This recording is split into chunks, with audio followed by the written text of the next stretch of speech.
Hello दोस्तों, कैसे हैं आप सभी लोग। कल दोस्तों हम लोगों ने चर्चा किया था अपने आधुनिक भारत वाले सेगमेंट में।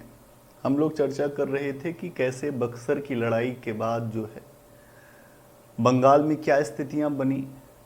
मैंने आपको बताया कि रॉबर्ट क्लाइव को फिर से भेजा गया भारत, और जो भारतीय शक्तियां हैं उनके साथ समझौता करने के लिए। आप जानते हैं कि तीन बड़ी शक्तियां, एक तो मुगल बादशाह शाह आलम द्वितीय, अवध का नवाब शुजाउद्दौला, और जो बंगाल का नवाब है उसके साथ संधियां करनी थी। मैंने कल आपको बताया था कि मैं आपको इलाहाबाद की संधि बताऊंगा जिसके बाद हुई थी। तो आज हमारा जो बंगाल में जिस विषय पर हमको अभी चर्चा करनी है, इलाहाबाद की संधि। देखिए, इलाहाबाद में दो संधियां हुई इलाहाबाद के नाम से। बक्सर के युद्ध में जब बक्सर का युद्ध हो गया तो इलाहाबाद के नाम से दो संधियां हुई। तो जो पहली संधि है इलाहाबाद की 1765 पहली संधि, इसमें क्या क्या था उस विषय पे चर्चा कर लेते हैं। देखो, रॉबर्ट क्लाइव आया और अवध के नवाब जो शुजाउद्दौला थे और मुगल बादशाह कौन थे, शाह आलम द्वितीय के साथ अलग अलग संधियां की गई। इलाहाबाद की पहली जो संधि है आप जिसको देखोगे, यह संधि मुगल सम्राट शाह आलम द्वितीय के साथ हुई। ये किसके साथ हुई? शाह आलम द्वितीय के साथ ये संधि की गई। क्या क्या संधि के प्रावधान थे उसको समझने का प्रयास करते हैं। क्या क्या संधि के प्रावधान थे? ये संधि जब की गई तो इसमें शाह आलम द्वितीय और बंगाल का नवाब नजमुद्दौला, इसके अलावा रॉबर्ट क्लाइव, तीन लोग शामिल थे इसमें। इस संधि में शाह आलम, बंगाल का नवाब नजमुद्दौला, जो अंग्रेजों के संरक्षण में बना था, प्लस आप देखोगे अंग्रेजों में कौन था? Robert Clive. ठीक है, ये संधि हुई और 12 अगस्त, इसकी जो समय सीमा है 12 अगस्त 1765 को। क्या इस संधि के प्रावधान हैं? प्रश्न यहां से आते रहे हैं, प्रश्नों के पूछने की प्रकृति रही है, तो इस संधि को बहुत ध्यान से समझेंगे। देखिए, यहां पे ये बात हुई कि कहा गया कि संधि के अनुसार जो है क्लाइव अपनी कूटनीति का प्रदर्शन करता है और अपने विवेक का परिचय उसने दिया। वो चाहता तो मुगल बादशाह को भी हटा सकता था। ध्यान से सुनिएगा, अगर रॉबर्ट क्लाइव चाहता तो वो मुगल बादशाह को गद्दी से हटा सकता था, लेकिन उसने ऐसा नहीं किया। उसने मुगल बादशाह को जंजीरों से जकड़ दिया। कैसे जंजीरों से जकड़ा, ये समझिए। संधि के अनुसार बादशाह शाह, ये जो शाह आलम द्वितीय है, इसको कड़ा और इलाहाबाद के जिले दिए गए। किससे लिए गए थे ये अवध के नवाब से भी मैं बताऊंगा। कड़ा और इलाहाबाद के जिले इसको मिले और इसके बदले एक शाही फरमान शाह आलम ने दिया।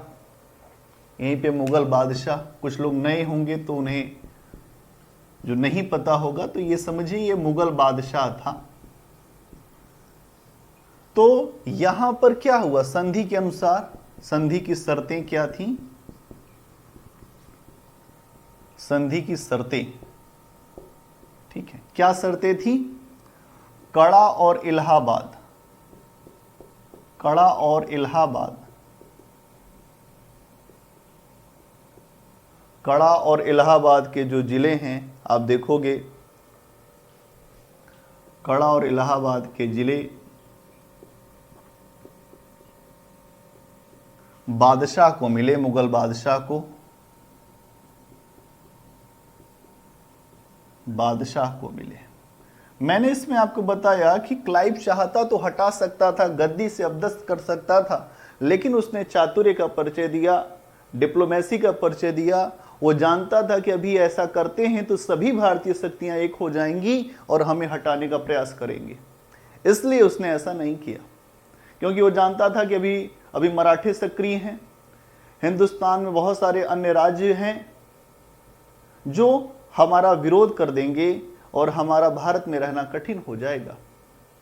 इसलिए कड़ा और इलाहाबाद के जिले जब मुगल बादशाह को मिले तो मुगल बादशाह ने फिर बंगाल, बिहार और उड़ीसा की स्थायी दीवानी, ध्यान समझिएगा, इसके बदले बंगाल, बिहार और उड़ीसा की स्थायी दीवानी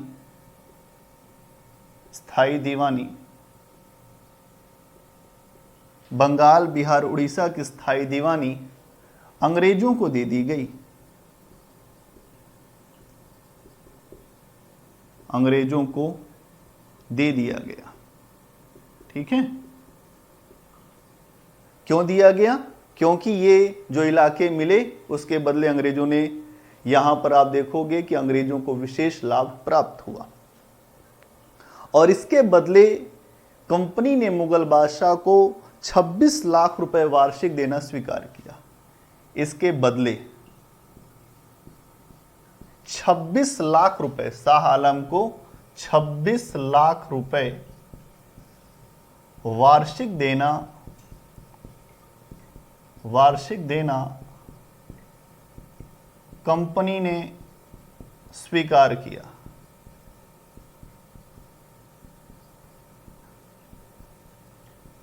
ठीक है, 26 लाख रुपए वार्षिक देना स्वीकार किया।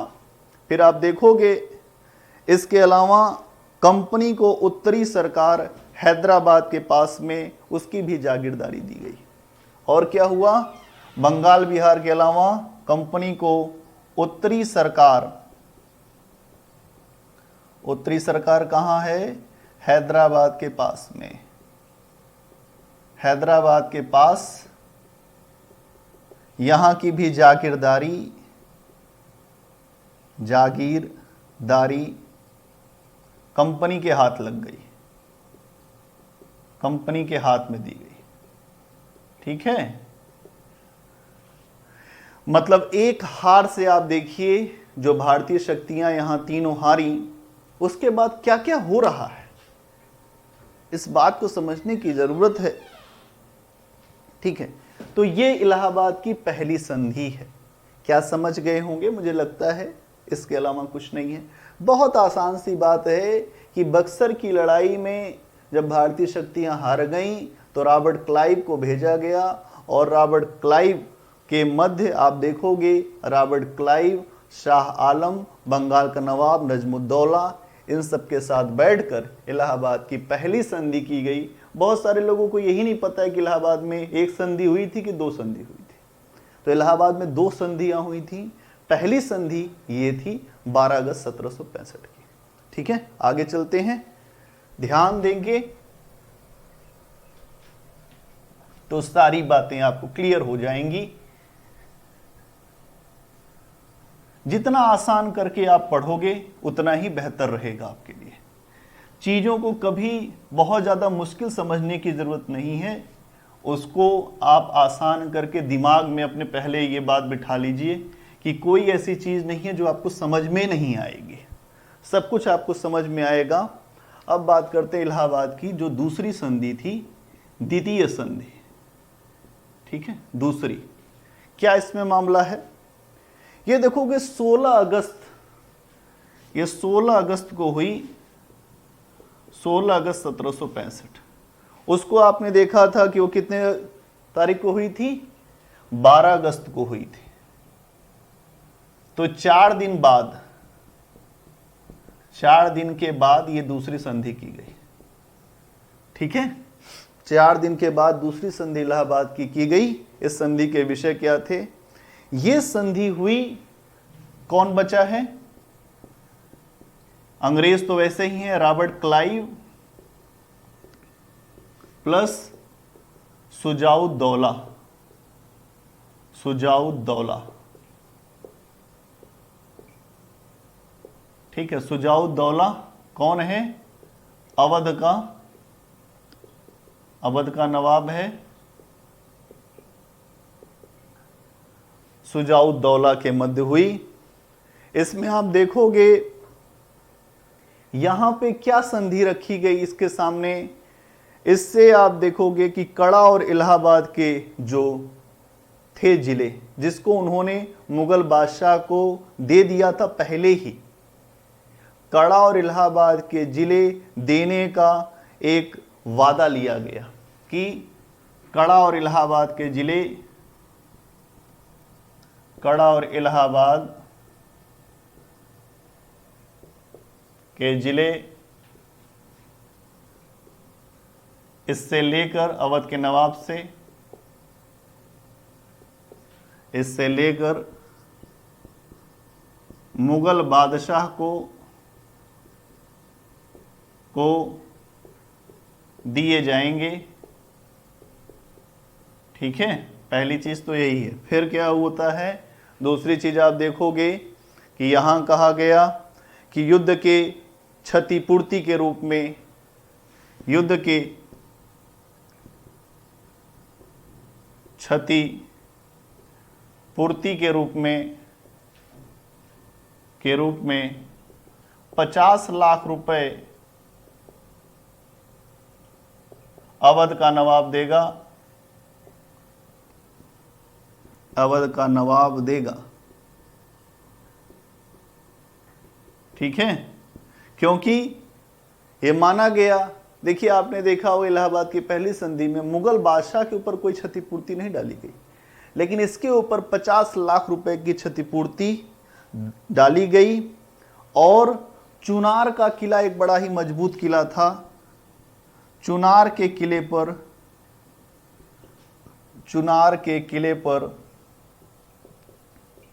अंग्रेजों का प्रभुत्व, अंग्रेजों का अधिकार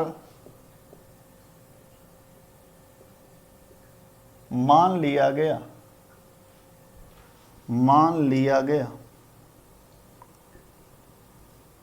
ठीक है, मान लिया गया कि चुनार का किला चूंकि बहुत ही रणनीतिक दृष्टि से एक मजबूत किला था, वहां पे अंग्रेजों का अधिकार मान लिया गया।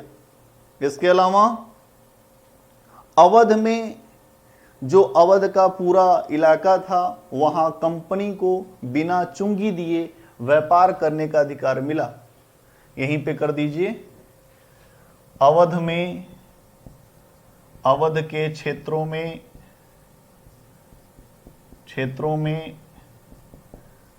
कंपनी को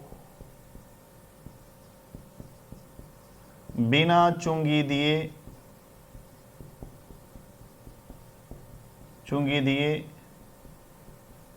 व्यापार करने का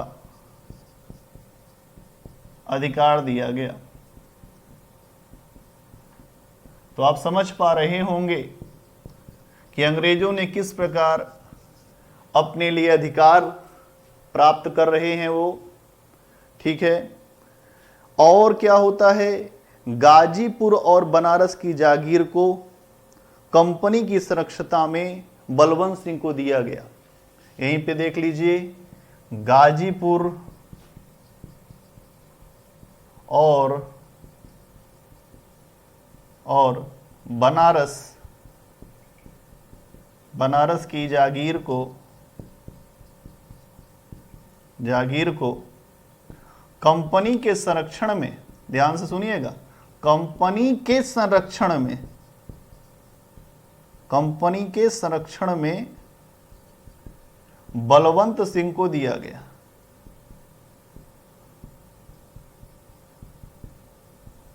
बलवंत सिंह को दिया गया। आपको पता है कि बनारस बहुत ही पुराना व्यापारिक केंद्र था, वहां से बड़े मात्रा में राजस्व मिलता था, व्यापारिक टैक्स मिलता था। अंग्रेज चूंकि व्यापारी थे, तो उन्होंने जिन जिन स्थानों से लाभ प्राप्त होने की प्रेरणा थी उन स्थानों को अपने फेवर में कराने का प्रयास किया। ठीक है, और इसके अलावा ये कहा कि आप बिल्कुल मत घबराइए अवध के नवाब, अवध की सुरक्षा का भार हमारे ऊपर। देखिए, अंग्रेज जिसकी सुरक्षा का भार लेते थे उस राज्य को ही खा जाते थे।